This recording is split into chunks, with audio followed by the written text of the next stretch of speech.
dahil sa iyo ang hunas ngayon sa kabuntagon, kaya naman nagsurusuroy na naman kami dito sa hunasan at nangunguha kami ng iba't ibang klase ng mga ibis at mga kasag at bawat madaanan namin di talaga namin papasailuin.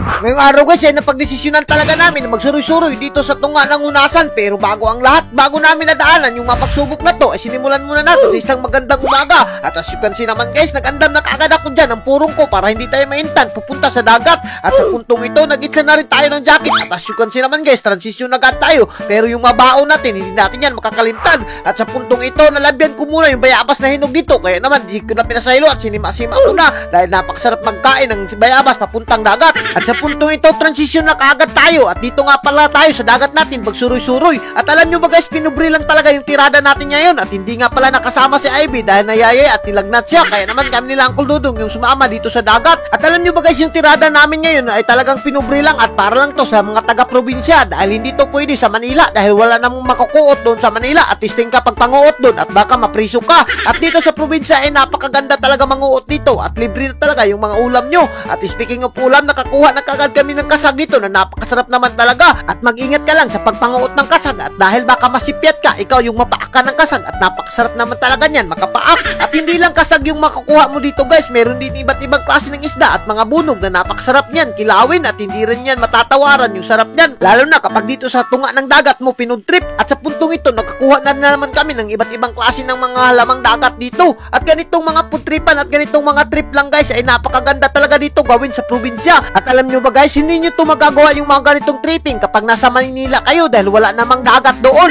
At alam nyo ba guys, swerte na rin kami dito sa lugar namin dahil meron kaming makakain sa araw-araw at masipag ka lang at magtsaga, ay naku, hindi ka talaga mapapas mo. At alam nyo ba guys, sobrang maraming tao talaga yung nagugutom dito sa kalibutan natin, pero napakaswerte talaga natin dahil binigyan pa rin tayo ng Panginoon ng makakain sa araw-araw. Yan lang naman yung pinaka-importante sa atin, ang makakain sa araw-araw. Kaya ang malalaong ko talaga guys ay maraming salamat talaga sa ating Panginoon dahil binigyan pa rin tayo ng lakas at makakain sa araw-araw. Pero meron pa rin talagang ibang tao guys na nagre-reklamo pa kapag isda yung ulam nila at gulay yung mga ulam nila, pero kami mapasalamatin pa rin kami dito kahit mga ibis at mga kasag lang yung ulam namin. Ay naku, mabubusog na talaga kami at hindi namin ibabaylo dito sa probinsya dahil kapag nasa syudad ka ay mapapasmo ka talaga dahil papalitin mo lahat ng mga gusto mo. Pero dito kapag gusto mong mag-food trip ay naku, libre-libre lang talaga yung ulam kapag matyaga at masipag ka lang dito sa lugar namin. At speaking of masipag, siyempre sinipagan ko na para masudan talaga kami dito at para hindi kami mapasmo dahil alas 8:30 na wala pa kaming pamahaw at pinaspasan na rin na ang Uncle Dudong pagpanguot dito at iba't ibang klase ng isda yung nakuha namin.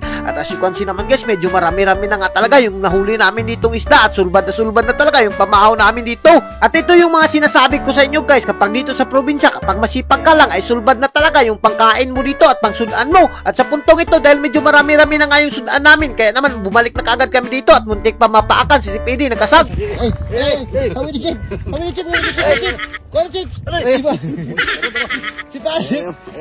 At hindi rin kakumpiyansahan yung makasag dito guys dahil pumapalag pa talaga sila at baka masipyat ka, naku, talagang mayayay ka dito sa sobrang sakit. At siyempre di na namin yan pinasaylo yung makuha namin, talagang pinaspasan na namin paghinlo. At as you can see naman guys, ganyan lang yung paghinlo yan dahil kikilawin natin yan lahat at napaka-basic lang talaga yung pagsudan. At pinubri nga lang pala yung pagsudan natin dito at pakilaw-kilaw lang at dalaan mo ng bahaw, ay naku, nabubungkag na talaga at magugusla yung mamaritis pa rin ito.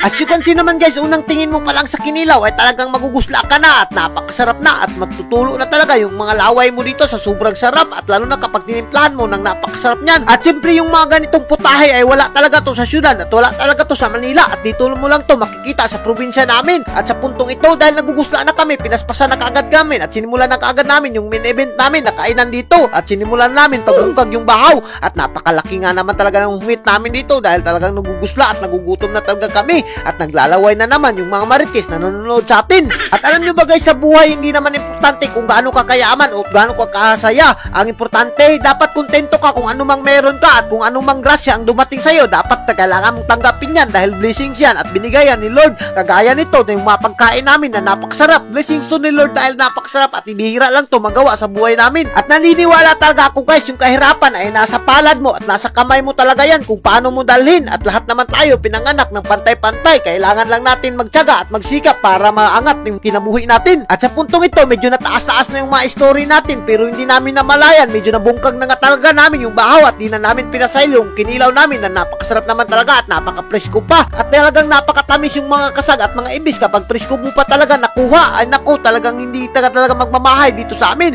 At parisan mo ng cook na napakasarap naman talaga. Ay naku, makakasigab ka talaga at mapapasabi ka na lang na ka na talaga uuwi doon sa inyo at dito ka na lang sa dagat titira. At as you can see naman guys, pati yung kabilang bahaw sa blue ng silupin ay binungkag na talaga namin. Kahit 3 lang kami na ubus pa rin namin yung kinilaw namin at di pa rin namin pinasaylo. At hanggang dito na lang kami at kung giganahan ka sa mga video namin, huwag nyo nang kalimutan i-like and i-share para mas marami pa tayong food trip. Thank you and God bless you all. Mabuhay kayong lahat mga idol hanggat gusto nyo.